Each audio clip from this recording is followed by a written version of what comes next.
Diary number 2, April 6th. What a wonderful time to start a new diary and a new life. It is spring. I am home again with my family. Gran and Gramps will be here for another reunion with the prodigal daughter. Tim and Alexandria are just themselves, and nothing could be better. I don't remember who wrote, "God is in his heaven and all's right with the world," but that is exactly the way I feel. Anyone who has desperately needed to come home knows what a tremendous feeling it is to be lying in his own bed. My pillow, my mattress, my old silver hand mirror. It all seems so permanent, so old and new at the same time. But I wonder if I will ever feel completely new again, or will I spend the rest of my life feeling like a walking disease? When I go into counseling, I'm really going to try to make kids see that getting into drugs simply isn't worth the bullshit. Sure, it's great and groovy going on trips. I will never be able to say it isn't. It's exciting and colorful and dangerous, but it isn't worth it. It simply isn't worth it. Every day for the rest of my life, I shall dread weakening again and becoming something I simply do not want to be. I'll have to fight it every day of my life, and I hope God will help me. I hope I haven't ruined everyone's life by coming home. I hope Tim and Alex wouldn't be better off if I'd stayed away. April 7th. Today, Tim and I took a long walk through the park. I talked to him honestly about drugs. After all, he's 13 and knows kids who use pot at school. Of course, I didn't tell him the details about my past, but we did discuss the important things in life like religion and God and our parents and the future and the war and all the things that kids talk about when they're stoned. It was different and really beautiful. Tim has such a clear, decent, honorable outlook on life. I'm glad he's my brother. I'm proud he's my brother. I'm grateful that he will be seen with me. I'm sure it's embarrassing to him because everyone knows I was busted and that I ran away. Boy, have I ever messed up my life. Tim and I can communicate, and he says he can pretty well bridge the gap with Mom and Dad. He is very tolerant about their position as parents and tries to see things from their point of view. He is really a very special person. I wonder how much of his mature outlook I am responsible for. I know he must have done a lot of thinking while I was missing, and Mom and Dad were losing their minds with worry and fear and anxiety. Crap, what an idiot I have been. April 8th. Today, Gran and Gramps arrived. We went to the airport to meet them, and I cried like a big boob. They seem to have aged so much, and I know I am responsible for much of it. Gramps is completely gray, and Gran's face is lined with deep furrows that weren't there the last time I saw her. Could I have done all that in a month? In the car on the way home, Gramps scratched my back like he used to when I was a little girl and whispered to me that I had only to forgive myself. He's such a nice man, and I shall really try, although I know it won't be easy. I must try to make them proud of me again. Later. I couldn't sleep, so I got up and took a walk around the house. Alex's mother cat just had a batch of baby kittens, and I sat on the porch and just kept looking at them. It was a revelation, without drugs, without anything but kittens whose fur is like all the softness in the world put together. It was so soft that when I closed my eyes, I wasn't sure I was even touching it. I put the little gray one named Happiness up to my ear and felt the warmth in her tiny body and listened to her incredible purring. Then she tried to nurse my ear, and the feeling in me was so big I thought I was going to break wide open. It was better than a drug trip, 1,000 times better, 1,000,000 times better, 1,000,000,000,000 times better. These things are real. The softness was not a hallucination. The sounds of the night, the cars swishing by, the crickets. I was really there. I heard it, I saw it, and I felt it, and that's the way I want life to always be. And that's the way it will be. April 9th. Today I went back to school and was called into the principal's office immediately. He informed me that he had a record of my behavior and that I was a disgusting example of young American womanhood. Then he told me that I was thoroughly selfish, undisciplined, and immature, that he would not tolerate any misbehavior on my part at all. Then he sent me to my classes like garbage thrown in a disposal. What a jerk. If I ever had any doubts about going into psychiatric work and guidance work, I don't have them now. Kids need understanding, listening, caring individuals. They need me. The coming generation needs me, And that poor, stupid, idiot man who has probably run hundreds of kids out of school has given me a personal challenge. He may drive other kids away, but not me. I studied for 4 hours tonight, and I'm going to study my stupid head off until I'm completely caught up. Even if it takes me 7 or 8 hours a night. See ya. April 10th. Now that I have a goal, I feel a lot stronger myself. In fact, I'm feeling stronger every day. Maybe I can really resist drugs now, instead of conning myself like I did before. April 11th. Dear Diary, I don't want to write this down because I really want to blot it out of my mind forever, but I'm so terrified that maybe if I tell you, it won't seem so terrible. Oh, Diary, please help me. I'm scared. I'm so scared that my hands are sticky and I'm actually shaking. I guess I must have had a flashback because I was sitting on my bed planning my mother's birthday, just thinking about what to get her and how to make it a surprise when my mind got all mixed up. I can't really explain it, but it seemed to be rolling backwards, like it was rolling in on itself, and there was nothing I could do to stop it. The room got smoky, and I thought I was in a head shop. We were all standing around reading the ads for the second-hand junk and for every kind of sex steal imaginable. And I started to laugh. I felt great. I was the highest person in the world, and I was looking down at everyone, and the whole world was in strange angles and shadows. Then suddenly, it all changed into some kind of underground movie. It was slow and lazy, and the lighting was really weird. Naked girls were dancing around, making love to statues. I remember one girl ran her tongue along the statue, and he came alive and took her off into the high blue grass. I couldn't really see what was happening, but he was obviously putting it to her. I felt so sexy I wanted to break wide open and run after them. But the next thing I remember, I was back on the street, panhandling, and we were all shouting at the tourists, "Mighty kind of y'all. I hope you have a nice orgasm with your dog tonight." Then I felt like I was being smothered, and I was in a glare of revolving lights and beacons. Everything was going around. I was a shooting star, a comet piercing a firmament, blazing through the sky. When I finally got myself together, I was lying on the floor nude. I still can't believe it. What's happening to me? I was just lying on my bed, planning my mother's birthday, listening to records, and bam! Maybe it wasn't a flashback. Maybe I'm schizo. That often starts in teenagers when they lose contact with reality, doesn't it? Whatever it is, I'm really screwed up. I can't even control my mind. The words I wrote when I was out are just squirming little lines and roads with a lot of rotten crap and symbols in between. Oh, what am I going to do? I need someone to talk to. I really and truly and desperately do. Oh God, please help me. I'm so scared and so cold and so alone. I have only you, Diary. You and me. What a pair. Later.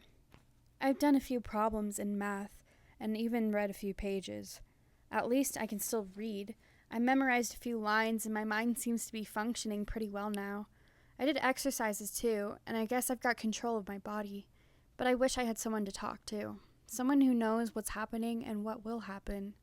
But I don't, so I must forget this thing. Forget, and not look back. I'll go ahead with Mom's party. Maybe I can get Tim and Alex to take her to an early movie after school, and then I can have a lovely dinner ready on the table when they get home. I'll pretend this has all been a nightmare and forget it. Please, God, let me forget it and don't let it happen again. Please, please, please. April 12th. I kept very busy today, and I didn't think about it once. I think I'll set my hair the way Mom likes it for tomorrow. That should make her happy. April 13th. It was a lovely birthday. Tim and Alex took Mom to see an early movie, which I think she liked even more than they did. Dad had to work late at his office, and I was glad because I would have felt terribly self-conscious with him in the kitchen and me not knowing what I was doing. But everything just turned out beautifully. The chicken looked like Better Homes and Gardens, only better because it smelled good too. And the asparagus was nice and tender, and the rolls were just exactly like Gran would have made. In fact, I wish she had been there. She would have been proud of me. We had a fresh fruit cup and wilted lettuce salad with bacon dressing. It was a little too wilted. In fact, much too wilted. But everyone pretended they didn't notice, and Daddy teased me and said he wouldn't be surprised if I didn't make some young man a good wife someday. I hope he didn't notice the tears in my eyes, because I so much want to do just that. For dessert, we had fresh peach ice cream with frozen peaches over it, and the whole thing was really pretty great, particularly since it was the first complete meal I had ever cooked by myself. Alex made Mom a little ceramic candy dish shaped like her hand. It is really lovely, and all the more lovely because with the help of only her Girl Scout teacher, she had it fired and everything without Mom even knowing. I used to be kind of jealous of Alex, and I guess I had a lot of hostility toward her, even though I loved her. But now things are different. I really feel something new and wonderful and exciting is beginning to grow within me. Maybe that's the way people get extra love to cover every child that's born. Oh, I do hope that someday someone will want to marry me. April 14th. I got up really early this morning so I could take a long, leisurely bath before Tim and Alex start pounding on the bathroom door. It was great. I love taking my time and enjoying life. After I shaved my legs and underarms, I really looked at my body critically for the first time in my life. It's a nice body, but a little small through the bust. I wonder what would happen if I exercised. But then, I guess I'm afraid that I wind up looking like a Jersey cow. I'm glad I'm a girl. I even like having my periods. I guess I never wanted to be a boy. A lot of girls do wish they were boys, but not me. It's hard to believe that at one point I was so screwed up I didn't know what I was. Oh, I wish I could wipe away all that rotten past. I know Gramps is right. I must forgive and forget, but I just can't. I simply can't. When I'm having the very nicest thoughts, the black, ugly past comes flooding in like a nightmare, and it's ruined my whole day already. Guess what? Your genius friend got everything right on her English exam today. I know I did because it was so easy, and I think I did almost as well in math. I might have missed 2 or 3, but I know it couldn't have been more than that. Isn't that exciting? April 19th. Cripes. It started again. I met Jan downtown and she asked me to go to a party tonight. None of the kids think I'm really going to stay off because most of those who've been busted before are just being more careful and discreet. When I told Jan, no thanks, she just smiled. It scared me to death. She didn't say anything at all. She just smiled at me like, "We know you'll be back." Oh, I hope not. I really hope not. April 21st. George says hi to me in the coldest way. It's completely obvious that he's really straight and doesn't want to be connected in any way with a doper. All the kids at school pretty much know who's on and who's off, and I want to get in with the square kids, but I don't see how I'm going to do it with my reputation hanging over me. I couldn't tell Mom and Dad this, but I really would like to go out on dates. I don't mean with the grass gang, but with the nice kids. I'd like to have a boy put his arm around me in a movie. But how could I ever have that with one of the heads? Everyone knows that sex and shit go together, and as far as I'm concerned, they are a bunch of social lepers. And that's the way the straight kids feel too. The only sad thing is that I'm still classed as one of them, and I guess I always will be. It's strange how much sex I've had, and yet I don't feel as though I've had any. I still want somebody to be nice and just kiss me goodnight at the door. That's a laugh. Oh, diary, forgive me. I am trying so hard to have a positive outlook, but I can't. I can't. You're really the only one I can really open my soul to.